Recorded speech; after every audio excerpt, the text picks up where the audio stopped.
what was it like having everyone back out there and getting to get things started? It was great, to have the helmets and spider pads on. We've been able to, through the rules changes and, have more time with our guys than ever before the last few years. But it's great. It's real. It's there. It's great to have the energy and excitement. And, I thought we had a very solid first day. I guess heading into camp, any big picture goals that you have just for this camp in particular? Oh, well, yeah, again, daily improvement's still gonna be the foundation of what we're about. And if we lose sight of that, I think we'll lose our way. But, yeah, we're gonna have a lot of competition at some spots. I still think we're looking, for, the rotation that'll be at defensive end. I think we've had some guys that have really had some great off seasons. Guys like Dean Miller has really stepped up. We've got some younger players that we're waiting to see once we get the pads on. A guy like Caleb Taylor's had a really, really good off season from winter all the way through the summer. Who's going to surface in those areas? But then again, our linebacker core, where's the depth of that? And of course, offensive line. We still have some good competitions going on. Late addition of Bryce Foster is going to be something that we got to get him caught up, and he's done a fine job. But there's guys, and I think Daryl Simmons has really. We see a different Daryl than we did in the spring. He seems more comfortable. He seems understanding. His body's better. Those are just some quick names because there's others that have done a solid job as well. But all in all, it's a lot to work on yet in a short period of time. And you mentioned getting to work with those guys over the course of the summer. How does that help the team kind of hit the ground running when a camp setting? We try to simulate what we can under rules of about an hour's worth of what we do in practice. Now you can see we went a lot longer than that today, so it kind of shows itself a little differently. But you get a better understanding, especially with all your newcomers, of they get an understanding of what the pace is going to be like, coaching styles, expectations, things like that. Now, as I told the team, we got plenty to clean up in practice one, but I think that's been a huge benefit. We got to take advantage of it. We got a lot of returning players that understand, but we just can't, go through the motions of it either. And then we got to have them lead. There's still at least 30% of your football team becomes new every season, and new expectations and understanding of what we've done to get here so far. What do you think of the player reactions to how the renovations have gone in this building? Because there's still a lot of work being done, and there's phases, and we've put these construction people and everybody that's associated with our facilities under some really tight timelines, and we knew we'd be up against it here, and to be able to get in later yesterday was huge. You're the first ones back in this room, we'll kind of hit the ground running more today with the rest of this hallway and the new stuff, but they're excited. They see it, and I can't tell you how much Jordan and I appreciate our guys, because they've been inconvenienced and it's been tough. And I think last year, seeing what the locker room and weight room turned out to be, they were anxious to see it, and probably like some of you saw a video that later last night, a guy like Dylan Downing talking about what this was when he arrived here, and what we've been able to do facility wise is night and day. And that's from Chancellor and Travis and all our great supporters.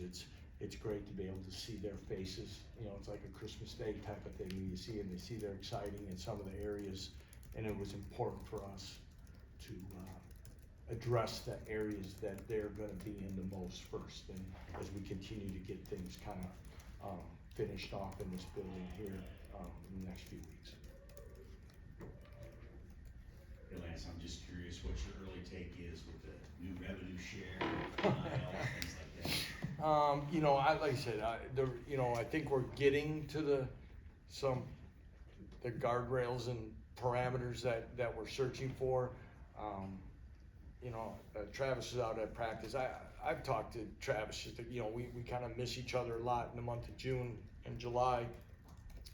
And never, you know, to get fully into the weeds and where we're going, it's still vague yet for me at this time, and understanding where all this, now that it's been settled, and how that'll be interpreted by our athletic department and university. But, you know, I hopefully we're getting back to, or getting to where we should be, not back, we're getting where we should be for the student athletes, and then hopefully that we all have kind of an understanding of what we're all dealing with. So, to be determined, I guess, yet, and where it's at, but I do feel, I do feel it's good.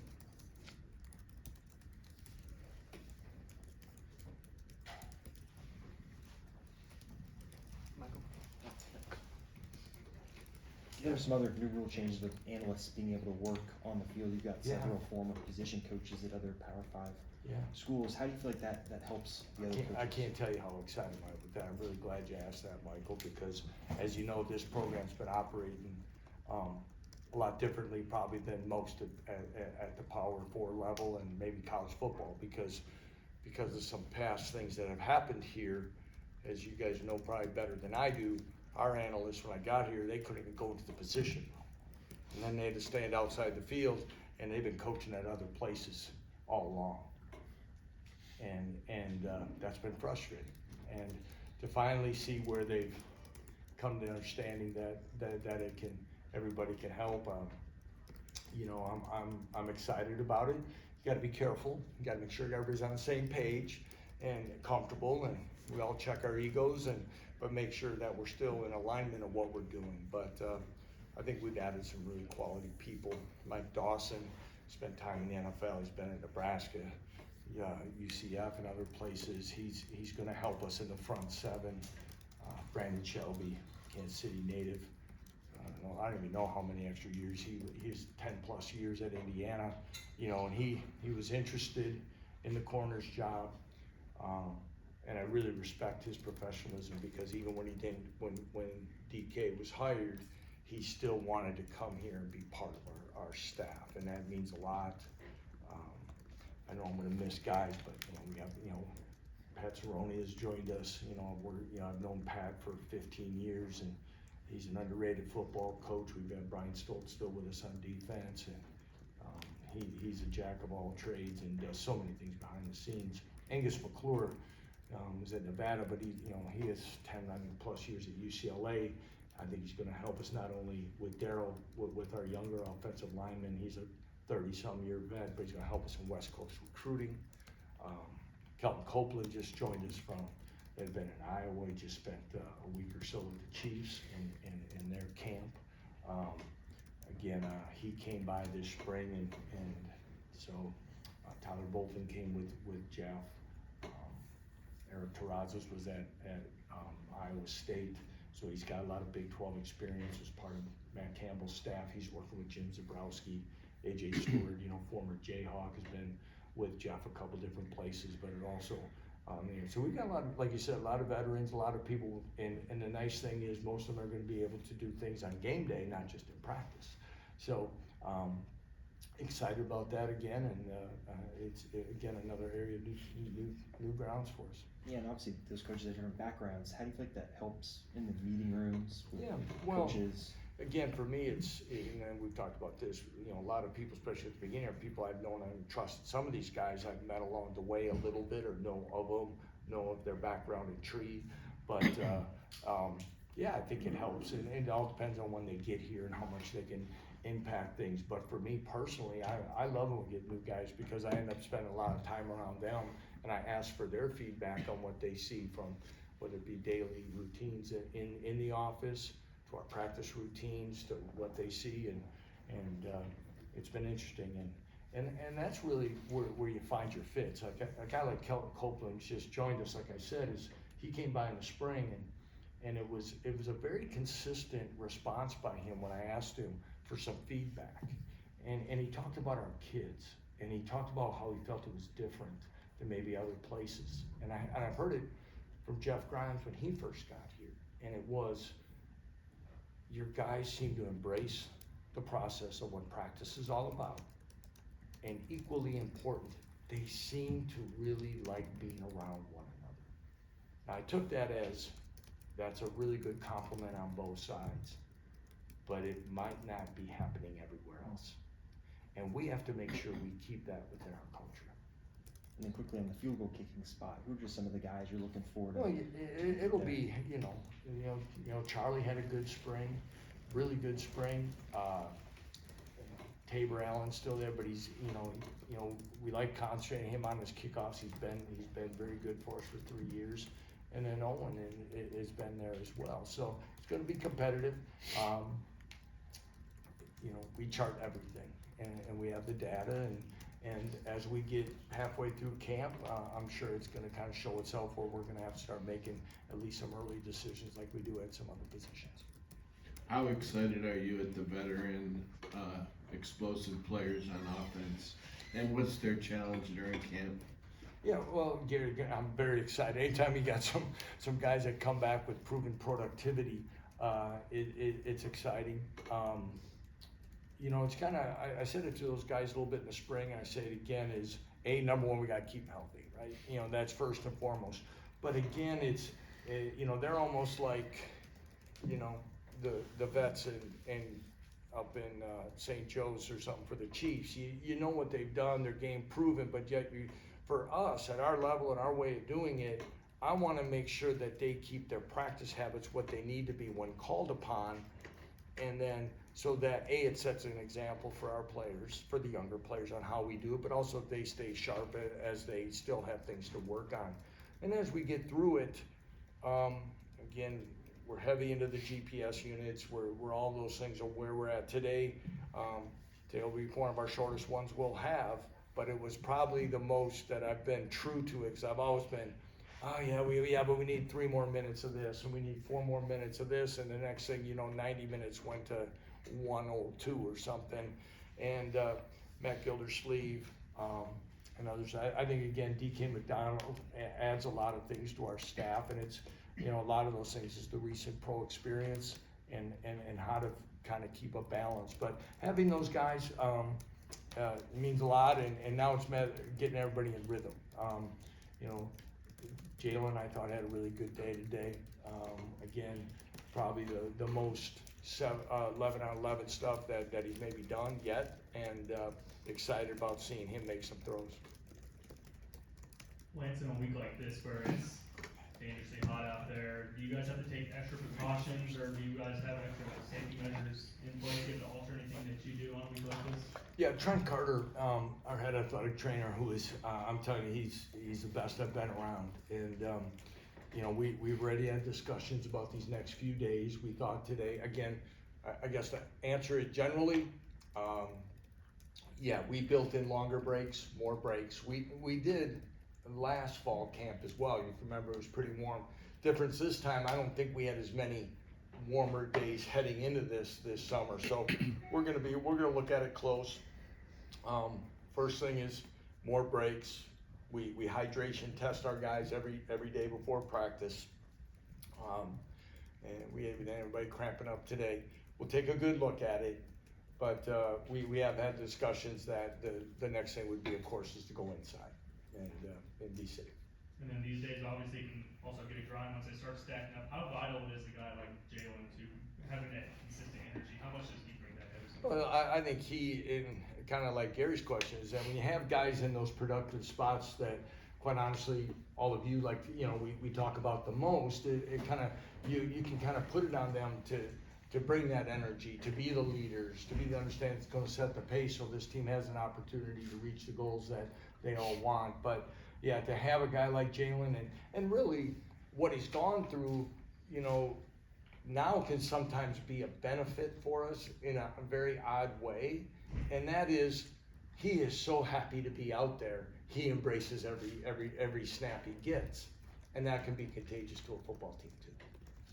Lance, you talked about the vets and setting the example and for those younger guys. I wonder, we've heard a lot of that this offseason from those guys that say, it's not just about me or my production or this season, but we want to make sure we're passing the torch. How satisfying is that for you to hear? Because when you walked in here, you talked about sustaining that culture, right? And and now you're seeing it in real life every day, it seems like. It is, and you know, and I'm the most guilty of, you know, we're always looking for something else we gotta get better at, something else that, you know, they didn't do quite right or something, but, you know, it happens over the summer, Matt, is, you know, you get an email about one of our guys doing an internship in the community or something, and you see them really growing as people and doing things and passing things on and representing, you know, never perfect, but none of us are, but the way these guys have gone about it and setting examples and have grown into it, and it's like, you know, I told our leadership group yesterday when we talked about this building and everything, if,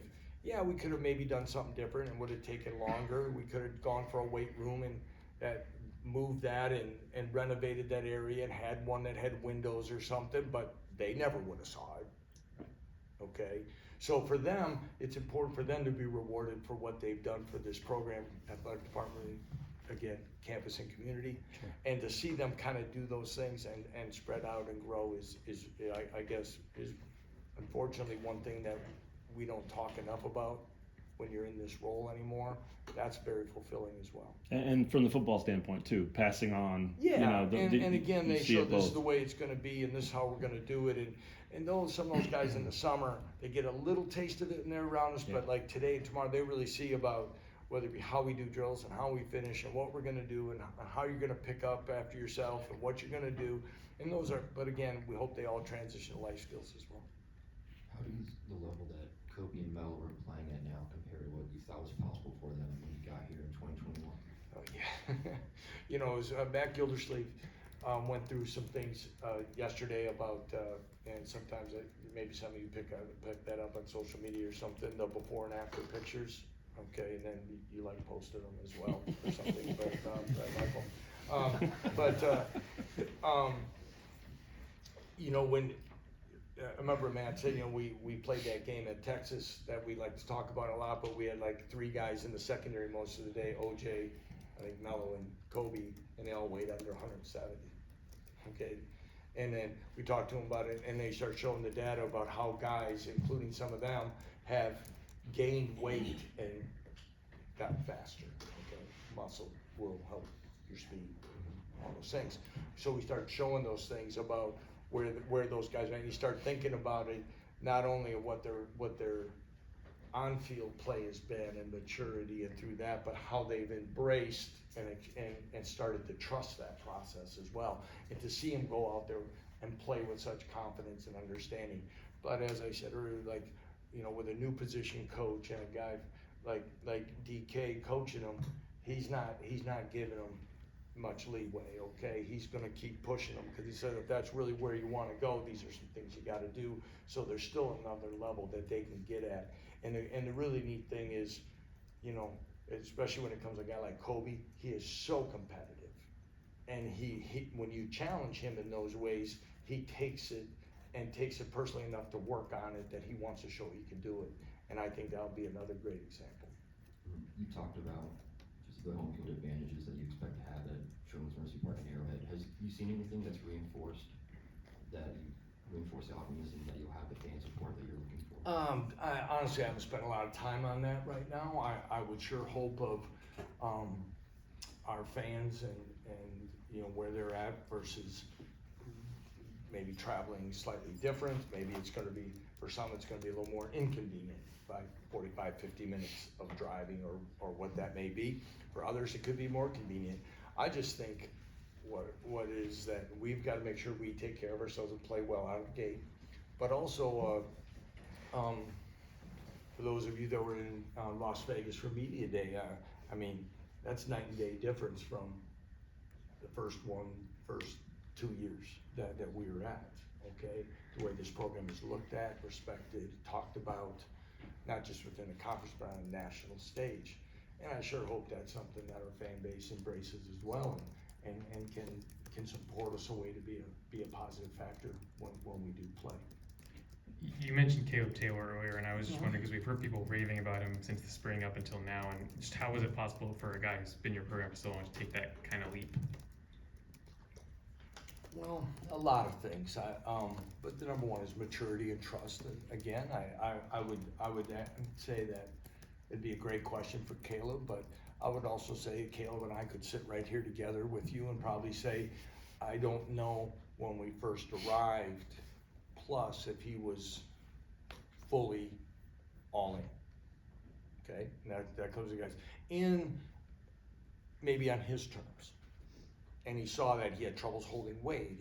Now he's over, he's over 310 and holding it. Our first year or so, we couldn't, he was down on, he might've been under 260 at one time, trying to play game, in games.